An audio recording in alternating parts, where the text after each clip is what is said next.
Here we are with the Fujifilm X100 VI, and we're going to look at what accessories we think you should get with this camera.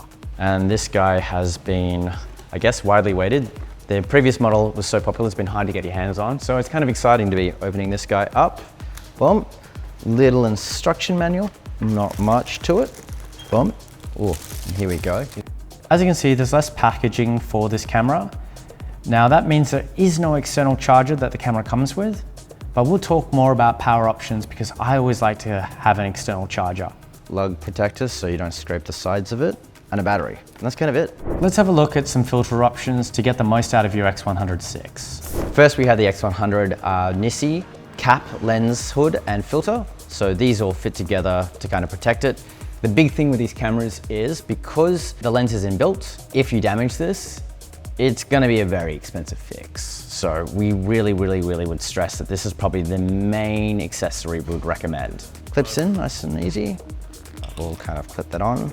This is why you need it. It's gonna really protect that lens. You can see that is going to keep that nice and protected.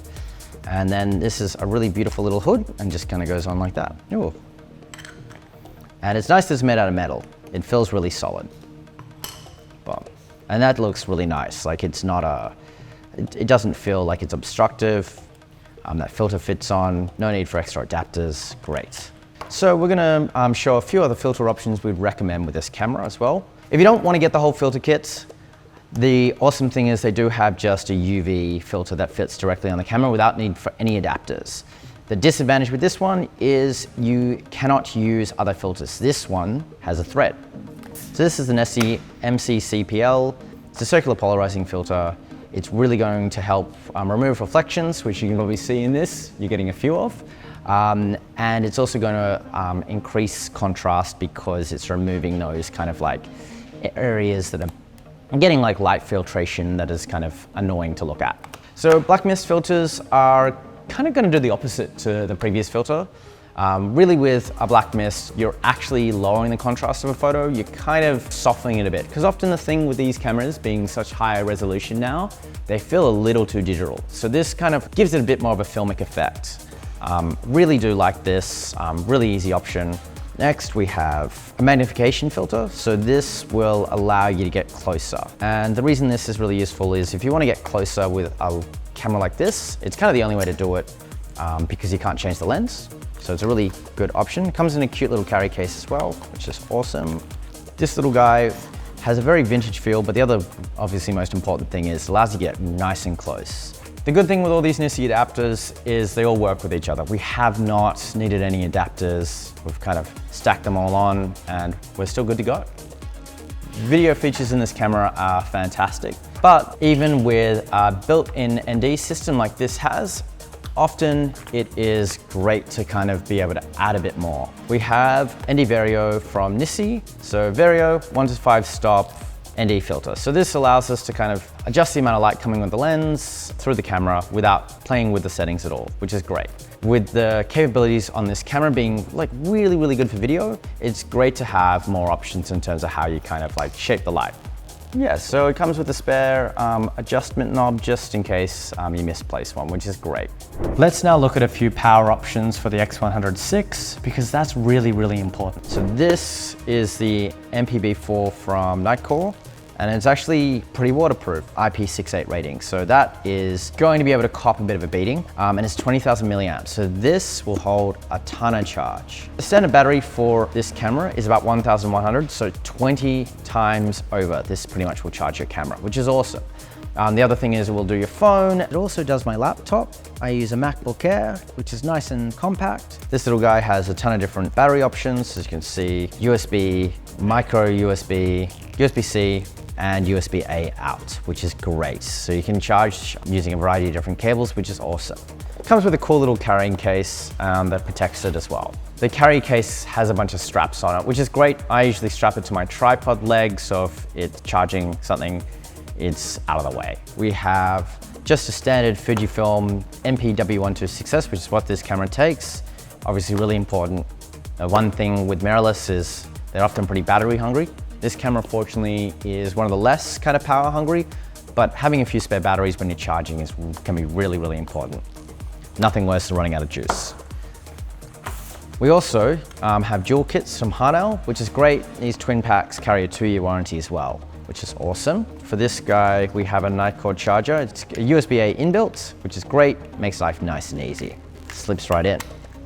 And you could have the other one on there as well. And boom. So we have one more dual charger here. This works for both the MPW126, which this takes, as well as the larger MPW235s that the XT5s take. Boom.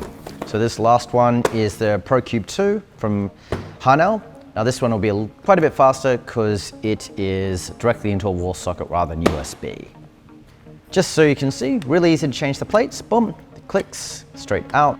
Kind of like a paper clip or the little tool that comes with an iPhone. You just kind of clip in and you'll see that comes out and you can change the plate. The other cool thing is, see these little contact points? If I go boom, boom, that sticks right on and allows you to charge AA's on top without needing to under the adapter. Oh, and it also has USB out. So if you wanted to charge batteries and the camera at the same time, you could. Now, obviously flash can be really, really important. Other lighting options, let's have a look at that. First option for lighting here, we had the Godox, the Lux Junior, which I really like. It's a really compact little unit. It's what I really would recommend.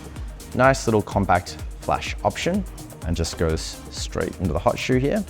It is a manual flash. It's got a nice compact size. It will do optical slave and you can adjust all your settings here. The Harnell transmitter and flash trigger. So this will work both as the camera or a trigger for a flash. Now let's have a look at some options for carrying the X100VI. First we had the X100V Fujifilm case. So this is the official case. Beautiful little leather case for this camera. And includes a shoulder strap. The reason you'd get something like this is to just live on your camera. Like as you'll see, it fits around it. The good thing is you can reach the battery compartment without taking the case off. So you've got the top cover, which you might not necessarily need all the time, but it's great if it's raining. And the cool thing is, you can keep this around and protect most of it. Fits in nicely. So this was for the X100V, but it fits the VI just perfectly. So that's fantastic that you don't need another case. So we have boom from Long Weekend, boom. So we've got two small case options here from Long Weekend, and they do have a few other color options, I'm pretty sure, as well. And this will be great because if you don't want something quite as bulky as that leather case, this will just slip right in. Kind of perfect size for that camera. And that'll kind of fit inside of any other bag. You can there are strap points on it as well, so it's just an easy little case. Camera pouch has a few different connection points, so if you had a small enough belt, you could slip it through there, but generally speaking, I think a strap would be the best option for something like this. So we have these 4 Moment bags. They're a great kind of option if you want a small carry bag that will carry a few extra things. There's a few pockets in these. The other cool thing is there's polishing cloth, which will allow you to keep things clean or attach things so you don't lose them. They don't fall out of your bag, whether your keys or something else. And there's room for this, your phone, and a few other accessories like keys in here. You can stick them in the back here. There are 2 more small cases from Long Weekend. Really brightly colored, kind of cool option. You have, much like the Moment cases, a few compartments here. Boom, boom, boom. Not quite as many, but the great thing is you can stick your camera back here to stop it getting scratched, or your phone, and you're good to go. Again, strap, boom, crossbody around the waist. So here I have the Axis V2 full-liter sling from Temba. It's a nice compact little bag. This bag is great because it comes with a little weather wrap to keep it sealed from the rain. Now the great thing is this bag has quite a bit of room. It has a secondary strap to attach a tripod, divider, a room up here to stick memory cards in, nice and secure. Back compartment as well.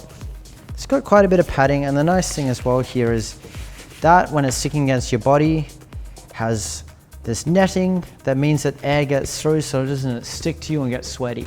These as well move. This can sit on your frame in a variety of ways without it getting uncomfortable.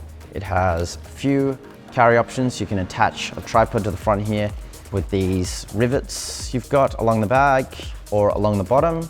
So there are multiple ways to attach accessories on the outside. This is the Temba Axis 4-liter sling. It's the version 2, so it's a little bit newer. It It's a nice compact bag. It's adjustable here, so when it sits against your frame, it fits to your body. Its main compartment here has these cool origami folds. Boom, boom. Little side compartments on either side. This compartment also has attachment straps to attach a tripod, and then some small holding compartments for memory cards or other little accessories. This bag's pretty well weather sealed, as you can see from the zips. And it has one more front compartment here, just for other small accessories, probably like your wallet.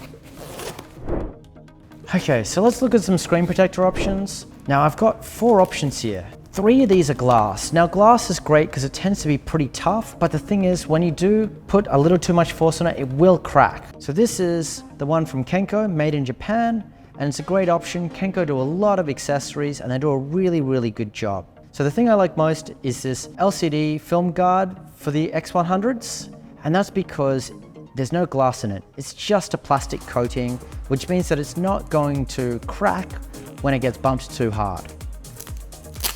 And you don't have to work as hard as you do with the other ones. You just whack it one side on each. These guys I have here, these are rated for 9H and this is 8H. Just to show you what one of them looks like, I'm going to open the one from Tough Glass here. So you have a cleaning patch, an installation kit, and then you have 2 just to really make sure that if you crack one, you've got a second attempt there. So I've got this one from JJC. So you can see the accessories and then the screen protector itself with a front and a back. We'll talk about cards for the X100 now. First, before we go into too much detail about cards, UHS 1, as you can see, there's only one set of strips. UHS 2's 2. Now, this means these cards are faster because there are more contact points on them. UHS 2 cards can still be used in most UHS 1 cameras like the X100 VI, but you lose the speed benefits of using a card like this. So when you are picking cards, keep that in mind. I have a few cards here. Some are UHS 1, some are UHS 2. Our most affordable here are the UHS Extremes from SanDisk.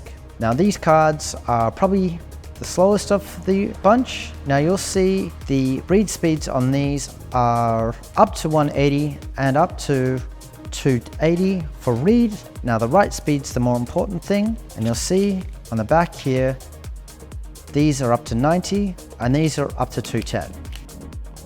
And in terms of build quality, this Sony Tough card is probably our toughest because it is without the lock button and it's just built to be made out of a tougher plastic. 18 times durability and waterproof according to Sony. We don't want to test that, but it is worth keeping in mind when you are picking cards. There are some differences. So here are my picks for what accessories I'm going to be getting with my X100 VI. I'm going to grab the hood kit because I really like having a hood to block and also protect my camera. A big memory card, screen protector because I'm pretty clumsy, and a battery that does more than just my camera because then I can charge my phone as well. I hope this has helped, and if you have any accessories you think that we should be getting or you think that would be good to get with the camera, leave them in the comments below. Thank you so much, and we hope to see you soon.